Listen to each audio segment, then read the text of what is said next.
Hello friends, आज हम जा रहे हैं पढ़ने फ्यूचर टेंस, राइट। लेकिन मैंने फ्यूचर टाइम लिखा है। इसके पहले आपको जानना होगा कि टेंस होता क्या है। जैसा कि मैं पहले भी बता चुका हूं कि टेंस का काम ही होता है टाइम बताना। कैसे टाइम बताता है? फॉर्म्स ऑफ वर्ड्स के द्वारा, राइट। जैसे कि first form, second form, third form, fourth form and fifth form. 5 form होता है, राइट। मेनली 3 फॉर्म होता है। अब इसमें हम ये करते हैं कि ये जो 5 फॉर्म्स है ये सारे प्रेजेंट के हैं या तो पास्ट के हैं। जैसे फर्स्ट फॉर्म को प्रेजेंट कहते हैं, सेकेंड फॉर्म को पास्ट कहते हैं, थर्ड को पास्ट पार्टिसिपल कहते हैं, फोर्थ को प्रेजेंट पार्टिसिपल कहते हैं और फिफ्थ को प्रेजेंट टेंस कहते हैं। प्रेजेंट या एस और ईएस फॉर्म होता है, राइट। फ्यूचर के लिए कहीं नहीं है। फ्यूचर टाइम को दिखाने के लिए अलग अलग प्रकार के स्ट्रक्चर्स हैं, मॉडल्स हैं, राइट। और प्रेजेंट कंटिन्यूअस है और simple present and simple present है, राइट। तो ये बहुत सारे हैं फ्यूचर टाइम को दिखाने के लिए। इसलिए मैं आपको यहाँ पे फ्यूचर टाइम लिखा हूं, फ्यूचर टेंस नहीं यहाँ पे लिखा हूं। दूसरा रीजन ये है कि जो इंटरनेशनल लेवल के जो ग्रामेरियंस हैं, राइट, जो अच्छे ग्रामेरियंस है, चाहे ऑक्सफोर्ड का ले लीजिए, चाहे कैम्ब्रिज का ले लीजिए, लॉन्गमैन का ले लीजिए, चाहे मैकमिलन का ले लीजिए, जो भी है, ये सब का मानना है कि फ्यूचर टेंस नहीं होता है, केवल 2 ही टेंस होता है। और किस आधार पे? क्योंकि उनका फॉर्म्स ऑफ वर्ब, मतलब फ्यूचर टेंस का वर्ब फॉर्म्स ऑफ वर्ब नहीं होता है स्पेशल, राइट। और इसी कारण से मैं यहाँ फ्यूचर टेंस न लिख करके फ्यूचर टाइम लिखा हूं। लेकिन आपको परेशान होने की जरूरत नहीं है, हमें इसके यूज से मतलब है, चाहे वो फ्यूचर टेंस हो या ना हो।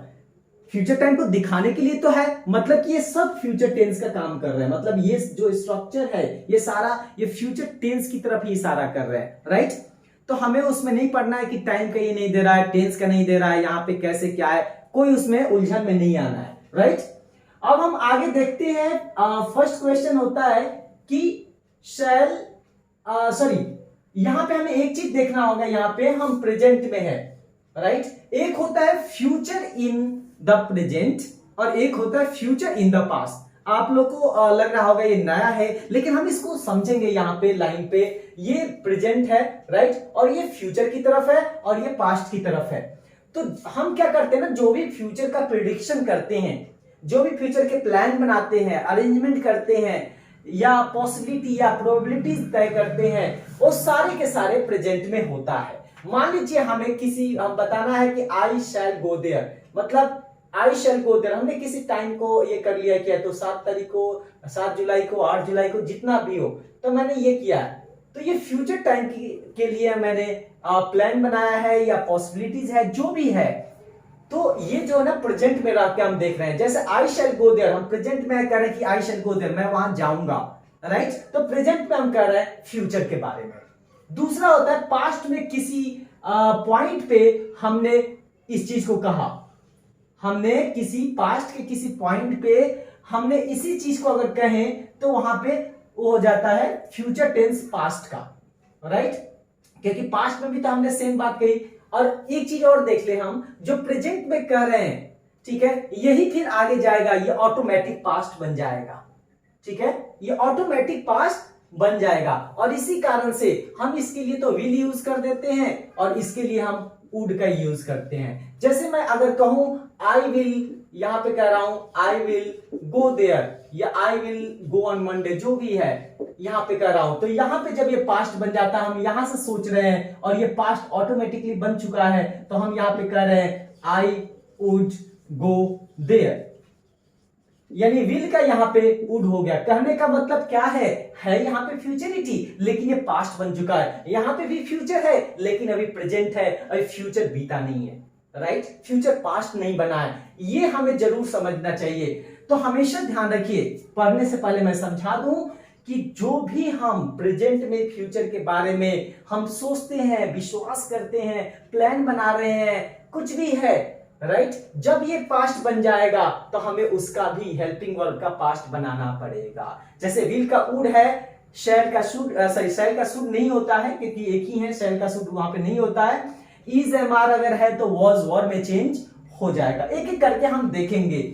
तो सबसे पहले यहां पे आते हैं कि फ्यूचर टाइम को दिखाने के लिए जो मोस्ट फेमस है वह है शैल एंड विल, राइट। और दूसरा मैंने कॉन्ट्रैक्ट फॉर्म में लिखा है, ये दोनों के लिए होता है। ये शैल के लिए भी सेम ही है, विल के लिए सेम है। जैसे आई विल गो देयर कहने का मतलब है आई शैल या आई विल, दोनों के लिए सेम कंट्रैक्शन होता है। आई शैल गो देयर या आई विल गो देयर। अब शैल एंड विल दोनों का काम होता है फ्यूचरिटी दिखाना। अब फ्यूचरिटी कैसे दिखाता है ये ध्यान रखिएगा।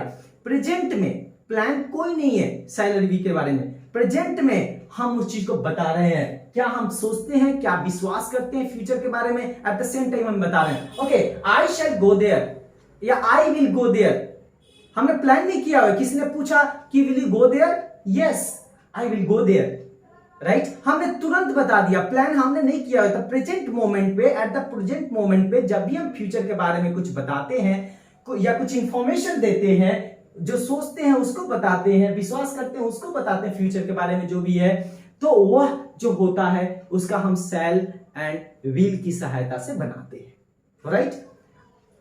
अब दूसरा क्वेश्चन है कि शैल का यूज कहां करें, विल का यूज कहां करें। तो इसके लिए हमें समझना पड़ेगा कि जो अमेरिका में पहले का जो ट्रेडिशनल जो ग्रामरियंस थे, उनका यही सोचना था कि शैल का जो है ना खास करके आई और वी के साथ हम यूज करते हैं, आई एंड वी के साथ यानी फर्स्ट पर्सन के साथ, और सबके साथ विल का यूज करते हैं। Meaning will be same, meaning में चेंज कुछ नहीं होगा, लेकिन जब मीनिंग चेंज किया जाता है तो रिटर्न में जो ट्रेडिशनल ग्रामरियन थे वह शैल और के साथ भी यूज कर देते थे, सेकंड पर्सन के साथ भी और थर्ड पर्सन के साथ भी, लेकिन केवल रिटर्न में, राइट, ये हमेशा ध्यान रखना है। दूसरी बात यह है कि आजकल हमें कौन सा यूज करना चाहिए, तो मैं आपको बता दूं कि अमेरिका में जैसे है, हम लोग तो ब्रिटेन का यूज करते हैं, तो अमेरिका में जो है विल का यूज ही होता है, शैल तो लगभग ना के बराबर यूज होता है। अभी जो रिसर्च हुआ था आई थिंक 2000 के आसपास जो भी हुआ हो उस समय का रिसर्च, ये बतला रहा था कि शैल का यूज जो है काफी कम हो चला है और वो डिक्लाइनिंग स्टेज पे है, मतलब एकदम से मतलब अब ओल्ड फैशन बनते हुए जा रहा है, राइट।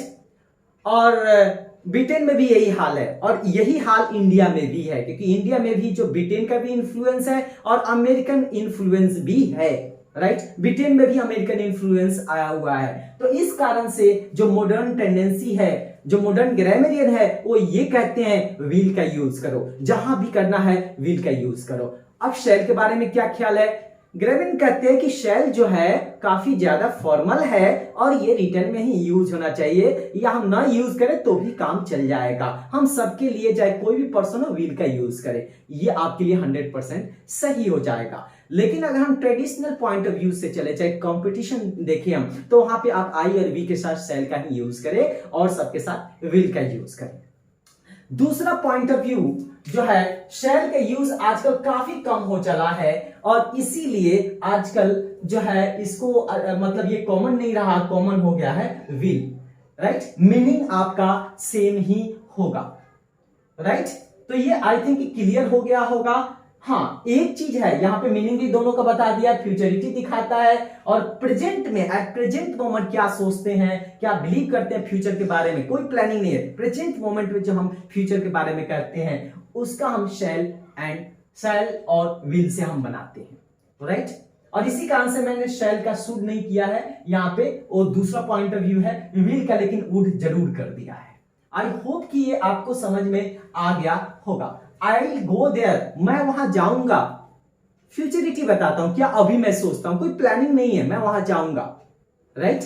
अगर प्लानिंग होती तो हम दूसरा सेंटेंस यूज कर लेते, राइट। अब कौन सा यूज करेंगे आगे हम देखेंगे, इसमें यही चीज है, विल का वुड हो जाता है। अगर ये प्रेजेंट मोमेंट को अभी मैंने बताया कि फ्यूचर का सोच रहे हैं तो विल आ जाएगा, I will go there, right. लेकिन वही अगर पास्ट बन जाता है, यानी पास्ट के किसी मोमेंट से ये सोचा गया था फ्यूचर के बारे में, तो विल की जगह वुड हो जाएगा और सब सेम ही हो जाएगा। यहां पे भी फ्यूचरिटी दिखाई दे रहा है, यहां पे भी फ्यूचरिटी दिखाई दे रहा है। डिफरेंट ये है कि ये फ्यूचरिटी जो है पास्ट हो चला है, ये प्रेजेंट ही है, अभी फ्यूचर अभी बीता नहीं है, राइट। आई होप कि ये आपको समझ में आ गया होगा। रेमंड मर्फी भी यही कहते हैं कि आप विल का ही यूज हर जगह करो, लेकिन शैल का यूज, विल का यूज एक विलिंगनेस के लिए भी होता है। Who will do this work, I will do this work, right. तो उस इच्छा के मतलब इट्स माई विलिंगनेस, उस सेंस में भी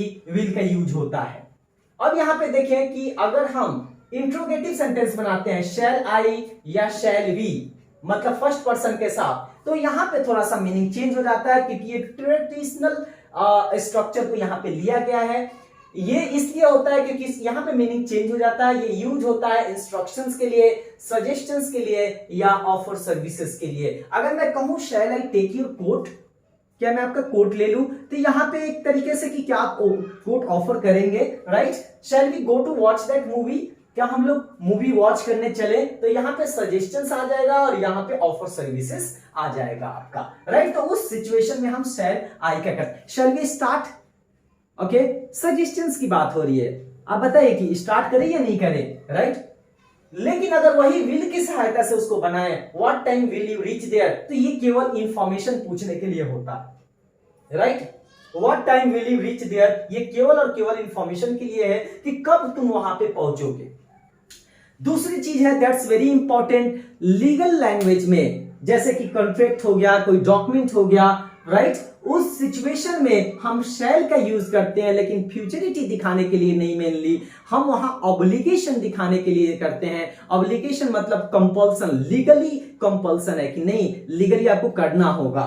जैसे कि the hirer shall be responsible for the maintenance of the vehicle, right. ये कार हायर कॉन्ट्रैक्ट से लिया गया है कि हायरर जो है वही रिस्पॉन्सिबल होगा व्हीकल के मेंटेनेंस के लिए। तो कौन रिस्पॉन्सिबल होगा, हायरर रिस्पॉन्सिबल होगा। यहां पे ऑब्लिगेशन है, उसको करना होगा, लीगली ये करना होगा, राइट। तो यहां पे शैल का मीनिंग चेंज जाता है। जब भी आपको लीगल लैंग्वेज में कोई डॉक्यूमेंट्स हो, कॉन्ट्रैक्ट वाला अगर शैल आया हो, तो आप समझ सकते हैं कि ऑफन जो है वो वहां पे शैल का मीनिंग जो होता है ऑब्लिगेशन के सेंस में होता है। आई होप कि मैं ये समझा चुका हूं। दूसरी चीज है सिंपल प्रेजेंट की सहायता से भी बनता है, और सिंपल प्रेजेंट की सहायता से कब बनता है, जब हम टाइम टेबल की बात करते हैं, रूटीन्स के बारे में बात करते हैं, शेड्यूल्स के बारे में या स्केड्यूल्स के बारे में बात करते हैं। यहां पे तो केवल हमने सिंपल रूप से कर दिया था। जैसे कि the meeting starts at 10 o'clock, कितने बजे मीटिंग स्टार्ट होती है, होगी 10 o'clock पे होगी।